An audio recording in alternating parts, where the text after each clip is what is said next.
So now it's time to introduce our keynote speaker for this afternoon.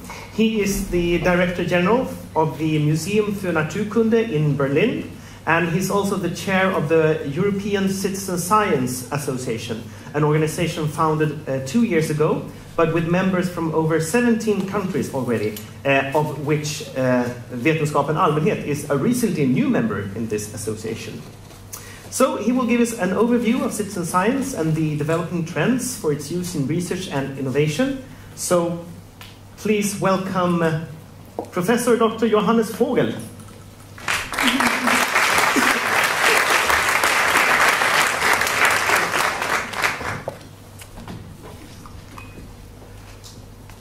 So my Swedish is non-existent, so English will have to do. I lived there long enough, so it should be reasonably clear. Yes, unfortunately, I cannot give you a similarly splendid performance engaging you all in biodiversity or citizen science here right now, but hopefully I can give you an idea of where I think citizen science is going and why it is really necessary. However, I do not know that much about your organization, so perhaps what I'm telling you is all old news to you. So then interrupt me, basically. Let me see whether I can move forward here. So I've been engaged with natural history for most of my life, and I suspect some of you might have as well. And so these types of organisms that you see here mean a lot to me. They mean a lot to me emotionally, not just rationally as a scientist. And I think what we are witnessing is, at least all over the Western world, that people are much, much keener now to participate in public processes. I think in Scandinavia that has perhaps a bit longer tradition than in some Central European countries, but these sort of devices that come out of America, or American design and come out of China, whatever, change a lot of the way how we interact with each other and how we may obtain information and how we may communicate with people that hold power or information. And one of the ways how I try to explain citizen science is, or participatory science is, that there is, in my opinion, a huge urge to not leave the arena just open to science any longer, who tell us that they will find a cure for cancer or that they will find a cure for this, that, and the other, and then may or may not come good on their promises, but that for the huge challenges that we face today, we need scientific and societal solutions. So science and society need to work together to find ways to get us out of the mess we are getting ourselves into. And here, let me see whether, oops, no, that was wrong. No, that's not either. Is there a pointer? Yeah, there we go. So this is the world, and these lines represent the major shipping routes. And since we have metal-hulled ships, we have ballast water. This ballast water carries lots of organisms. Imagine you collect your ballast water here in Southampton, you then drive to the Great Lakes to pick up some trucks, and you release your ballast water, and that is then how the freshwater pipes in Chicago may look like, full of zebra mussels, and then you need expertise or collections to tell you where all of that comes from. So the way how we connect the world messes it up. It's not just that, it's also that we've taken it upon ourselves to change the world in a very, very dramatic way. Here you can see what has happened to the terrestrial biodiversity in the last 500 years. So if you start at 1517, both for Sweden and Germany, quite an important year with Luther, you have quite a lot of nature about, and this is where we are today, and these are some of the projected outcomes. The most scary bit about this one is not the rise of agriculture, it's actually the rise of basically devastated environments. But it's not just that, it's also that we as a species change ourselves. So this is the demographics. In green you see people over 60 living in these countries in 2012. In blue, this is the percentage of the population that will be over 60 in 2050. And here in orange, you see there's Sweden, the amount of people who live in cities. So in 2005 or 2007, depending how you count Africa versus China, you see humans changing into an urban species. So it's not just that we change the world, we change ourselves as an organism. Now, I used to be one of the world experts on the sex life of ferns, and this is why I have to bring this slide, because this is the first time that I've seen that a fern is carrying the world. I knew this all along, but here the newspaper, the Financial Times, acknowledges this. But what this is all about is about how we do innovation as a species. And basically this article, which I will show you another slide from in a minute, says that all the big inventions that really matter to our well-being have all happened here in the Industrial Revolution. That is when you got sewers in cities, that's when you start to get running water in your homes, and all these electronic devices are basically irrelevant when it comes to real human well-being, and I think I would know what I would vote for if I had to choose between my iPhone or clean running water. So there are lots of challenges ahead, and this is what has happened to GDP in relation to innovation. Again, you can see that there has been a short burst in per capita GDP growth, sort of peaking just after the Second World War, and now it's dropping the red line again, indicating where we are now. So we really do have a problem if we don't want to get back into the Middle Ages. And I think that these are all the issues that really require not just scientists, but society at large to engage, and how we can try to find out how we can move forward. And at the same time, and this is spearheaded by a group here from Stockholm, the whole question on how safe or unsafe we are making this planet. And so these are apparently the planetary boundaries. In green, in the center, this is when it is safe. It's like a traffic light. So orange gives you a bit of a warning, and red, it's becoming critical. And so here you see where they think we are at the moment with climate change, so quite still in the safe realm, but when it comes to biosphere integrity, we might be already looking at a really critical mode, the same with biogeochemical flows. But these issues have not really hit the public or political agenda. As you will see, there is a huge summit on climate change happening in Paris later this year, and may or may not produce any type of outcome. So, where I'm coming from in my thinking is that we live in a knowledge society governed by science and technology, especially in Europe and North America and parts of Asia.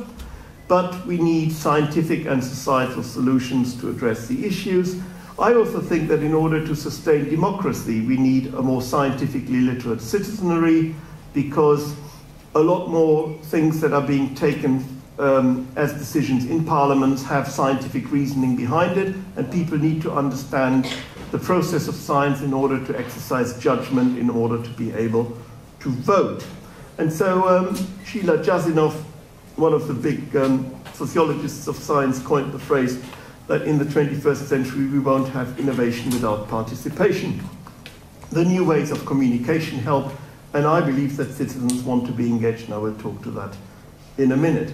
But one of the examples where I think things are going slightly awry is this one, because I believe that there has been the formation of an unwilling, but in my opinion quite unholy alliance between policy and science in relation to climate change. The promise is we create a model as scientists, and out of this model you politicians can draw comfort and can draw solutions for your actions. The scientists get their payments to do the stuff they really want, namely do science, and the politicians get some support or non-support for their actions. The currency is CO2 atmospheric pressure, a thing that none of us have any census for. Whether this room has 250 ppm or after I've delivered my talk to you 1,000 ppm CO2, nobody will ever know. Now we are going to take on biodiversity in a similar fashion, and we are creating a system, again a global panel for biodiversity ecosystem services, with the currency being monetarized ecosystem services. So leaving out the entire sensual experience, leaving out society if we are not careful, and that I think would spell disaster for biodiversity.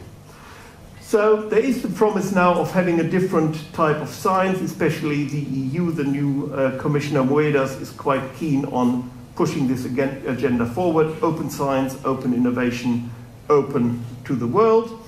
And what it should be is free and open, high quality, crowdsourced, focusing on the grand societal challenges and shaping daily life. So really, really big words, but it's all up to us basically to make it happen and be part of it if we want to. So this in turn, in my opinion, however, challenges conventional science and the way how it has constructed itself as quite a successful pursuit in the last 150 years. So we need to look at success criteria in science. It cannot just be, in my opinion, the type of money you get in and the research papers you push out. Science needs to open itself for participation as a whole, so it needs to re-examine the way it's working. Opening the process of science in all of its stages is one of the ways how this is being promoted. I think there is a need for the training of a new generation of scientists who have other value systems embedded in their thinking. It needs a lot of new infrastructure, time and money, and I think it needs a strategic plan, but focusing on science and scientists as a whole. This will be quite a moonshot, because science, as you know, all over the world is very, very established and very powerful.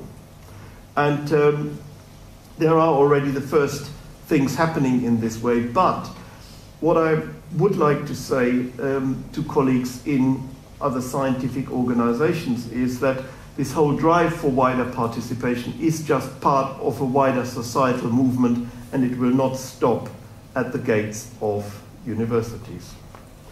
So biodiversity, as I said, for me, very essential also as an emotional, sensual thing, turns itself to the digital as well. There's a huge infrastructure, especially in Europe and North America, through the 400 years of colonial collections. But we thus far only know about 1 to 10%, if we are lucky, of the macroscopic life on Earth, let alone the microscopic world, which starts already with your gut or your the fauna that you have on your skin. So there's huge stuff that needs to be discovered, not just in relation to health, but also just for pure fun of knowing what life there is on this planet. And it would be cheaper to discover what life is on this planet than trying to find out or not whether there's life on Mars. But what you get all the time is the news about how important it is to go to Mars to find out what life there is. you hardly ever get news telling you how important it may or may not be to know about life on Earth. So these are then the structures scientists set up, lots of acronyms. I probably know 50% of them. It is just basically playing the game, but perhaps forgetting the important. And there, I think it is important to look at institutions who can facilitate this change. So here you have a map of natural history collections. And I think that shows you also quite nicely where populations, where people are in this world. And so there is actually quite an interesting connection between people and biodiversity as far as natural history museums or natural history collections is concerned. So these might be institutions, and I'm running one of these to look at facilitating the process of science and society finding joint solutions. They are research institutes, they have long histories, they have very, very big audiences, and they have authenticity and trust. But they do engage people emotionally. Whether they engage emotionally different to sex is a question. It's difficult to answer, but this picture might give you an idea. It's, however, a very small sample size. But what we know is, from surveys, that people are genuinely interested in becoming engaged. And nature is a great door opener for science as a process as a whole. So you have 50 to 60% of people in the Western world who apparently have very little knowledge or insufficient knowledge about nature, but 2/3 of all the people we've questioned, and these are proper questionnaires that stand all statistical things, say, we want to know more. And that, I think, is the key message to the established learning system at the moment. 2/3 want to know more, but do not really know how to gain access to knowledge. And we cannot leave just these machines providing information. Knowledge is a bit more, and we need to find ways and means to engage people in process of science.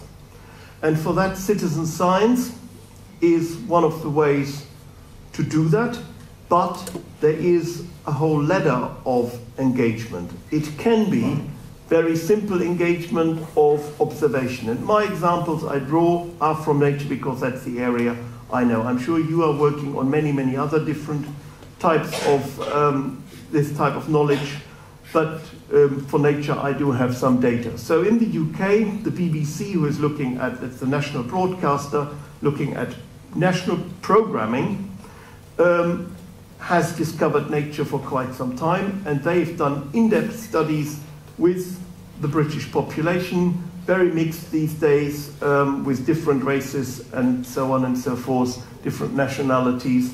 But nevertheless, 50 to 60% of the wider British public is interested in nature, at least as passive observers. So they're open to the communication of scientific ideas in that field, which is very, very huge. There's a much smaller group of active participants, so if scientists have an idea, they might come and help, but as you probably will hear later on from the examples that you all will present, there's actually quite a number of people out there you can engage. And then I think what we have to aim for as scientific institutions is to try to work at eye level with citizens. So listen to their interests, listen to their scientific questions, and try to find joint programs to facilitate this sort of working, because that will really get people hooked on science and will really help them to establish a deeper understanding of science and then all the benefits that follow from that. And I will give you a few examples now that this is not just funny slides, but that you can really achieve this, as probably you will tell us later on from your Swedish examples. But what scientists need to do is also not just try to aim at working with people perhaps at this level, but try to find ways to get from these 50, 60% a few more joining in active participation, and from here, perhaps trying to formulate their own scientific questions. So scientific institutions need to understand that the intersection with these groups should not just be where they perceive a direct benefit, but that it is up to them to find ways to make this type of hierarchy more transparent and bring people up to higher levels of understanding. I do think that something is going on there in the last few years. So here, for example, you see on one of the ways how we measure science, ISI publication lists, how since 2009, the acknowledgement of participatory processes is much more acknowledged in these high-quality publications, and it's actually shooting up quite nicely here.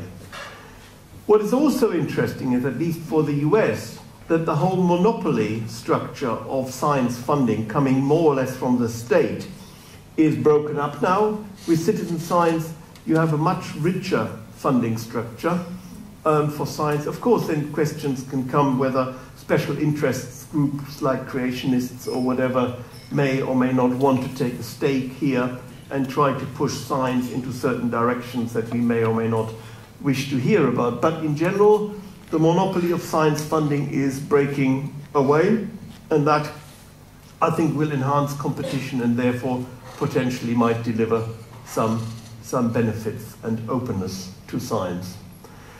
And what has happened, especially in the last 2 years, is that citizen science associations of a larger kind have now formed in the United States.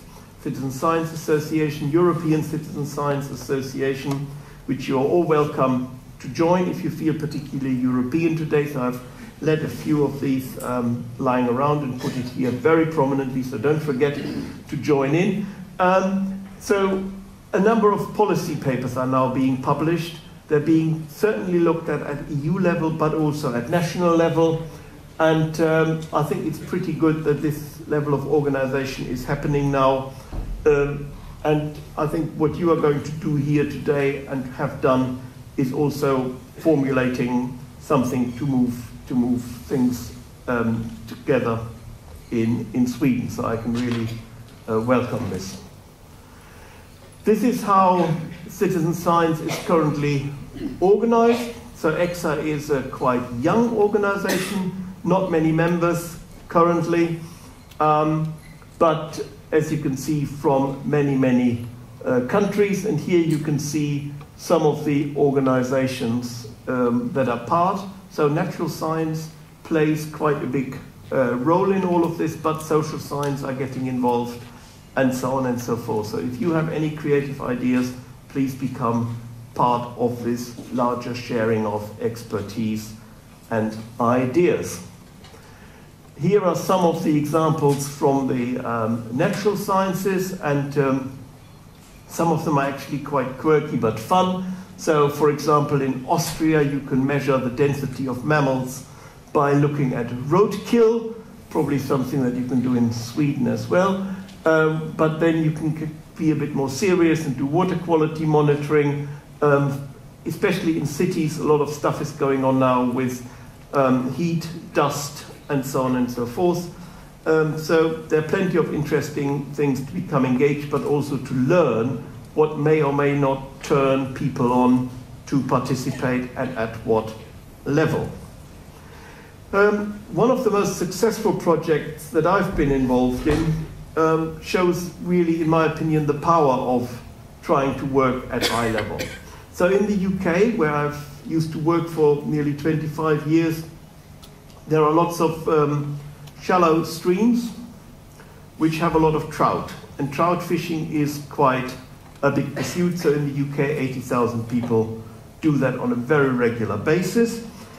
And the trout is a really good taxonomist, because the trout only feeds on the river flies that grow in that particular river. So fly fishermen need to know what flies are in the river, so they need to become fly taxonomists themselves. And then you had a slight issue with a lot of sheep and parasites on sheep, so you need insecticides. If there's a bit of spare insecticide, the farmer once in a while might be tempted to pour it into the river. So the river flies, which are also insects, die, and the fishermen have less trout to fish. So a tension arose between the Environment Agency, who monitors water quality, and the fishermen. And it goes like this. The fishermen say, we catch less trout. The Environment Agency says, we come here once a year or twice a year, we do monitoring on physical and chemical parameters, and the environment is pristine. The fishermen say, we stand here in this environment every day, we tell you the water quality is poor. The Environment Agency say, you have no idea what you're talking about because you are not scientists. So, in comes the Natural History Museum, because the fishermen come to the Natural History Museum and say, can you please teach us in monitoring water quality using biological indicators quantitatively and qualitatively.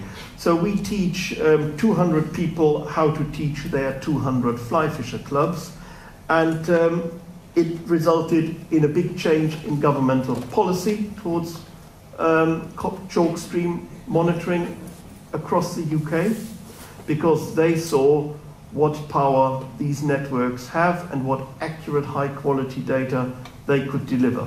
So we had, before we started this theme, we had 3 experts on river flies in the UK with an average age of probably 85. So there was a bit of an issue going on there. We've produced a lot more experts on river flies now. They've taken over not just the river fly monitoring, but also the stewardship of the streams. It's a sustainable self-sustained program. And for the scientists amongst you, yes, we all aspire to publish in Science or Nature, but I can tell you, if you want to get response to what you write, you have to write in this illustrious journal here. That really gets people talking about what science does. And we've did this whole journal with social scientists who were part of this whole story, but also fishermen themselves. So it was a real fantastic co-production. And out of all of that, we scaled up, and even that worked. Of course, not at the same level as the fly fishermen. But from 2012 until 2016, and now in other parts of the UK until 2019, this program is running. And it's, as far as I'm concerned, the biggest citizen science project that's ever run. It managed within 3 years, that was the active part, to engage 850,000 people in England. So, as you know, the UK is starting to break in its 4 components. So this was a program only for England. So 850 means that within 3 years, more than 2% of the population was engaged in science through this program. And the whole program only cost, I think, 15 million. So quite cheap, much cheaper engaging people in science than going to a cinema, for example. 20% of the people that we were able to engage came from deprived areas or lower social classes. 2,000 schools, well, you can read it all yourself. And then it even got the UK Government Civil Service Reform Award, if you believe that civil service can be reformed. The other challenge, I think, that we have now, and I've alluded to that earlier on, is that if you look at nature, we are now as a species moving into cities or are already in cities. So for my sins, I'm part of a very small advisory committee to the German government on bioeconomy. And Germany itself, between now and 2030, wants to spend 30 billion euros on bioeconomy. And so we've done a Delphi study looking at what the issues are globally for the fantasies on bioeconomy. And yes, it's artificial photosynthesis, it is new ways of producing gold from basically manure, but one of the things that really comes, for example, out of Asia, where urbanization is really rampant, is bioprincipled cities. And these are some of the imaginations or actual builds of biodiversity in cities. This is how we want to interact with the natural world in the future, by living in cities and not probably having to go outside. So it becomes quite crucial how we as a species, in my opinion, evolve also mentally when looking at these sort of things. Now, Berlin, the city where I work at the moment, is quite lucky because due to the 1940s, a lot of space has been created and a lot of greenery is still taking hold. So engaging with nature in a city like Berlin is not that difficult, and flying in today over Stockholm also shows that you have a lot of nature around here. So there is huge opportunities to take nature and people and cities together. At the same time, this is the rise of mobile internet use. I suspect by 2020 it's about 100% in the Western world. So we can bring all of these things together. And with these machines and plenty of the things that you do, but also others do, I think one can really try to find new ways of engaging people and nature. But it has to be done in a co-production, it has to be done in a participatory way. We cannot prescribe to people how they want to engage with these mobile phones, nor how they want to engage with nature. But I think there are still openings that we can do and have to work pretty hard on. So, for me, innovation with participation is possible. I believe that there are very, very strong social wants. There are very strong scientific needs. Science needs to be part of the opening up of society towards participation. I think there are plenty of open minds. There are strong advances that are not going to embrace in technology and communication. And I think science needs to find new ways of working anyway. So putting all of that together, I think one can achieve innovation with participation, which may lead to a more sustainable living, which may certainly lead to more scientific literate citizenry, which I believe is quite important for the sustaining of a democracy.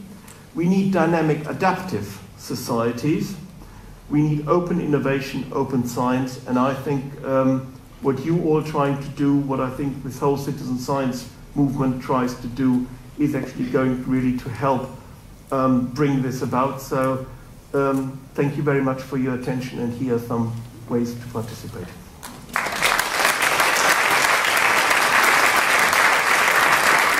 Thank you very much, Johannes. I would like to invite you in the audience to ask questions, or if you have any comments or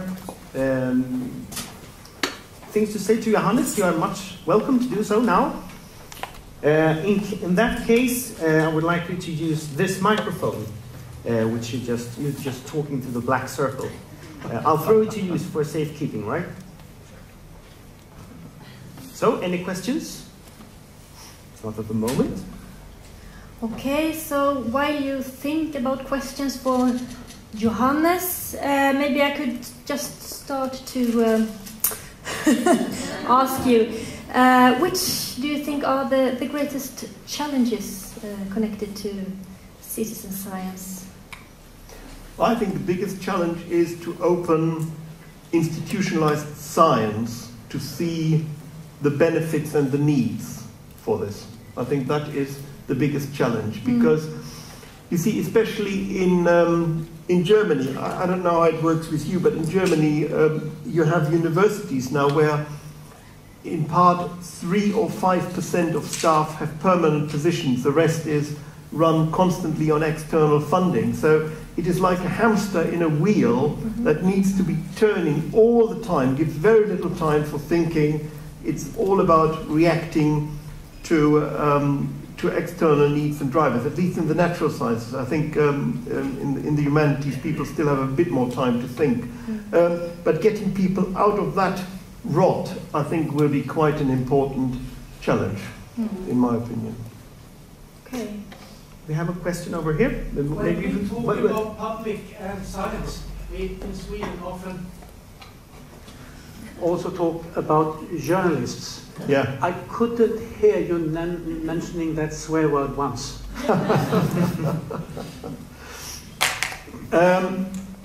Yes, journalists do play a role in that, but I think that power relations, also in relation to journalists, will change dramatically the more people engage themselves in science as a process. They don't then need this translation through others any longer if they get a real sense for it themselves. So I think the distortion that you may want to hint at that may or may not happen there, I think will become much less of an issue. So this is why I'm rather not trying to focus on things that may or may not go right or wrong, but just basically trying to take it from a different angle. Right in the back there, we have another question. So what about the integrity of science? So making it very open, very public. You are a target for lobby organizations and political ideas, of course, in that strong, money-strong organization may affect science in an even stronger way than it is today. I didn't really get that, unfortunately. Oh, sorry.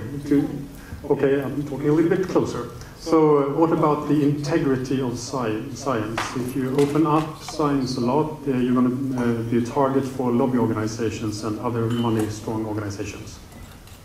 Yes, you're absolutely right. But science is not free of interference at the moment either, and it has found interesting ways of dealing with that. And I think in a very open and alert community and society, one can look at these forms of abuse and try to keep them out. But it's rather an idealistic approach, I grant you that. But I mean, the whole issue of bees, for example, and how the agrochemical industry tries to interfere with that issue also shows that science is not free of being abused. It's just then a different type of abuse. But yeah, we have to deal with it anyway. Any more questions? Yes, one over there.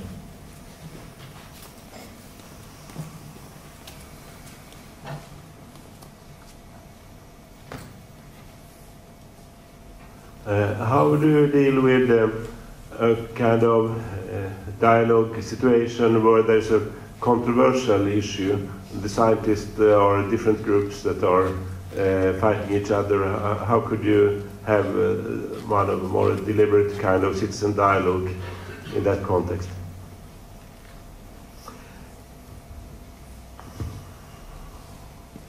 That is a very good question, and I think this is one of the things where science as a whole needs to change much more. It needs to become more reflective, it needs to become slower, it needs to be more open to experimentation here. So, as you may know, in Germany, you have plenty of people who will tell you that they don't want genes in their salad. You even have shops which tell you in Berlin that you can buy salad without genes. And it's not the blue stuff, you know. So I wouldn't want to eat salad without genes, but some people might. So what this takes is a lot of time and a lot of money trying to create an environment where these issues can be discussed. And there's, at this moment, in my opinion, not one clear path how you can do that. But we need a lot more time and experiments to try to find out how we can do that. So the first National Bioeconomy Council was basically made up of scientists and industry. And so it had hardly any great press or support. And with the second one, which started in 2012, they took a much broader spectrum of people, and then we started immediately trying to repair some of that damage and open up science for these sort of dialogues. And it was absolutely amazing how interested, how open public, and they were sort of selected on demographics, so they were not just the ones that we knew would be interested, but people were rung up and said, we pay you for a day in order to come and talk to us about bioeconomy. And you were really amazed how interested people were under these circumstances. But it takes a lot of time from the scientists to engage in this. And I think eventually they will benefit actually from that investment. But at the moment it is very difficult to conduct this. A, to get the money, B, to get scientists to actually see the value of this type of communication and dialogue. And that, in my opinion, both of it needs to change. Because if you look, for example, at Germany, Germany has rejected collectively 2 technologies. One is gene technology, the other is atomic energy.